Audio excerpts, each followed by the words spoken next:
Have you ever heard a story so unlikely, so powerful, that it feels like fate itself had to weave the moment together? Stay with me, because this isn't just a story about a freezing night or a single act of kindness. This is a story about humanity, about breaking stereotypes, and about what happens when compassion meets loyalty in the most unexpected way. And trust me, you'll want to stay until the end of this chapter because what happens next will leave you with chills. It began on one of the coldest nights the small town had seen in decades. The streets were deserted, the wind howled like a living creature, and snow slammed against the windows of old houses like fists demanding to be let in. Inside one of those houses sat Angela Davis, a middle-aged black woman, widowed, and known by the locals for her quiet strength and open heart. She lived alone after her husband passed away years back, but her home never stopped feeling warm because Angela had a way of making people feel welcome no matter who they were.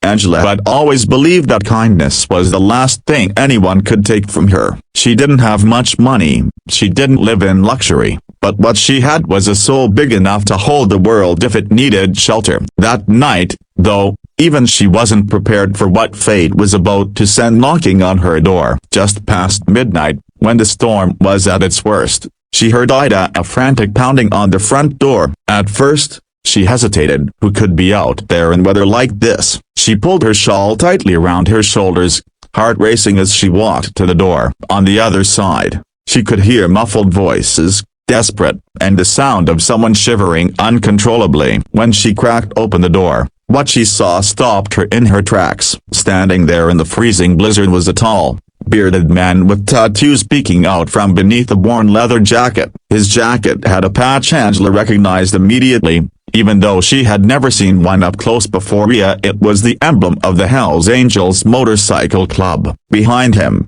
huddled in the snow, was a woman clutching two small children, their cheeks red from the biting cold, their little hands trembling as they clung to their mother.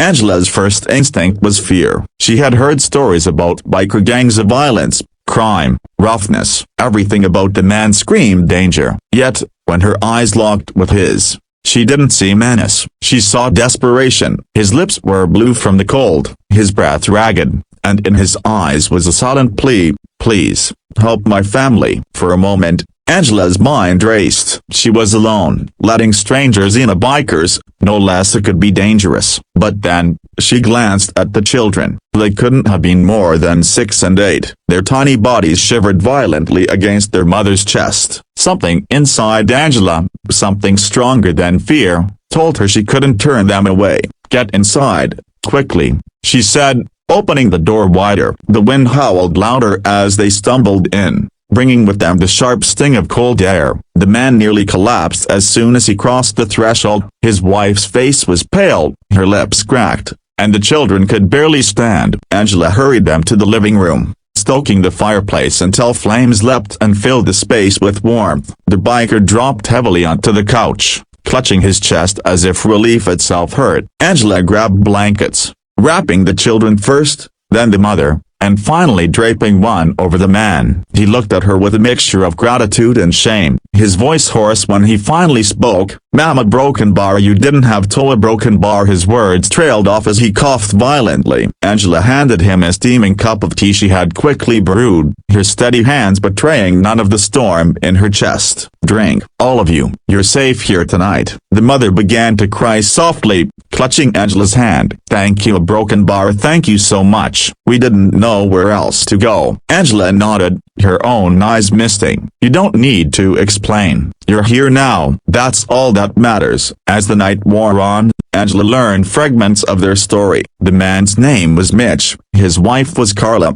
and their children were Liam and Sophie. They had been on the road when their truck broke down miles from town, with no shelter and no one willing to stop for them on that stormy night. They had wandered in the blizzard until Mitch spotted the glow from Angela's house. He had knocked on her door not knowing if she would turn them away or worse. Angela didn't press for details about the Hells Angels, though the patch on Mitch's jacket weighed heavily on her mind. Instead, she focused on the humanity in front of here, a family on the brink of freezing to death. She fed them warm soup, tucked the children into blankets near the fire, and even found a spare bed where Carla could rest. Mitch, despite Angela's protests, insisted on sleeping on the floor near the fireplace. "If it's all the same, Mama Broken Bar, I'll stay right here, so I know my family's safe." Through the crackling of the fire, Angela sat across from him, studying the lines on his face, the rough exterior that seemed to melt in the glow of fatherhood. Mitch caught her gaze and gave a faint, almost embarrassed smile. "You probably think I'm trouble. Most folks do." Angela didn't look away. "I don't think anything yet. All I see is a man trying to keep his family alive. That's enough for me tonight." For a long moment, neither spoke. The storm outside raged, but inside, there was peace, a fragile, tentative peace that only compassion could build. By dawn, the worst of this storm had passed. The family was alive, warm, and safe. Mitch stood in the doorway, his children clinging to him. As he turned back to Angela, his voice was thick with emotion. "I don't have words for what you've done. You don't know me. You had every reason not to open that door or a broken bar, but you did. I won't forget this, ma'am. I promise you that." Angela simply smiled, patting Sophie's little head as the girl hugged her tightly. "Take care of each other. That's all I ask." And with that, Mitch and his family disappeared down the snowy road, leaving Angela to wonder if she would ever see them again. She returned to her quiet home, shaking her head at the strangeness of it all,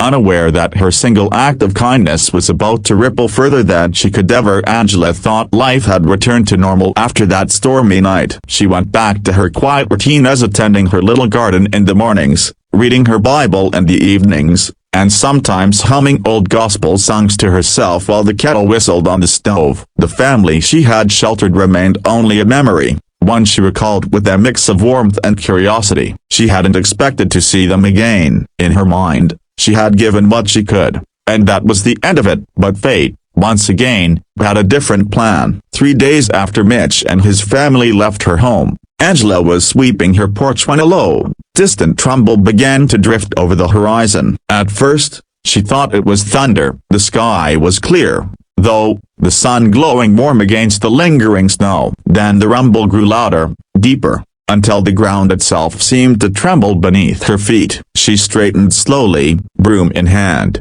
and listened. It wasn't thunder, it was the growl of as many engines. Within minutes, the quiet street filled with the deafening roar of motorcycles. One after another, they rounded the corner, black, red, chrome gleaming in the sunlight, headlights glaring like eyes of steel beasts. There weren't 5, there weren't 10, there were dozens of men with leather vests, heavy boots, tattoos crawling up their arms, and the unmistakable emblem on their backs, the Hells Angels.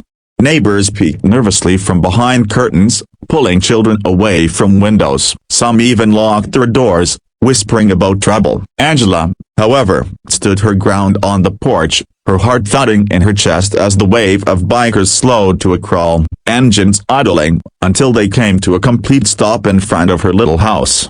The leader dismounted first, a tall man with a scar running across his cheek, his presence commanding even without words. Behind him, Mitch stepped off his bike, his wife and children safely riding in a sidecar. Angela gasped softly, relief washing over her at the sight of them alive and well. Mitch smiled faintly, then turned to the group behind him. "This is her," he said, his voice carrying in the crisp air. "This is the woman who saved my family." For a moment, silence hung like a veil. Then, in unison, dozens of hardened men removed their helmets, their faces rough and weathered from lives lived on the road. They stood there, heads bowed slightly in respect, as Angela clutched the porch rail, stunned. She had expected gratitude from Mitch, maybe a letter or a phone call. She had never imagined this. The leader stepped forward, his boots crunching on the gravel. His voice was low, steady, almost reverent. "Mama Broken Bar, we know the world doesn't always see us for what we are. Folks judge us by our patches,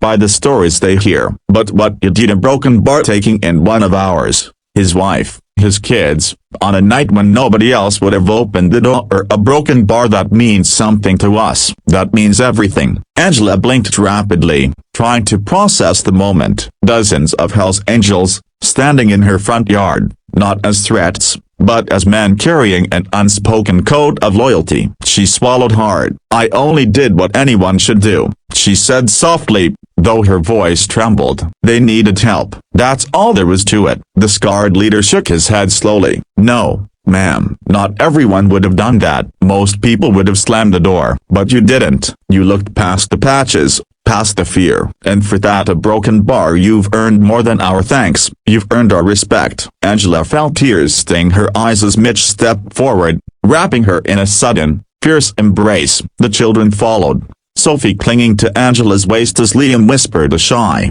"Thank you again, Miss Angela." The woman stood frozen for a moment, then hugged them all back, her heart swelling. That was when she noticed something incredible. One by one, the bikers began placing things on her porch: a sack of groceries, a bundle of firewood, a box of canned goods, an envelope stuffed thick with bills. "For the woman who gave without asking for anything," one of them muttered. Another added, "They'll never go cold again, not while we're around." Angela's porch, once bare, began to overflow with gifts and essentials, money, supplies, even toys for children she didn't have. She tried to protest, her voice breaking as she shook her head. "I can't take these, a broken bar I don't need. Imagine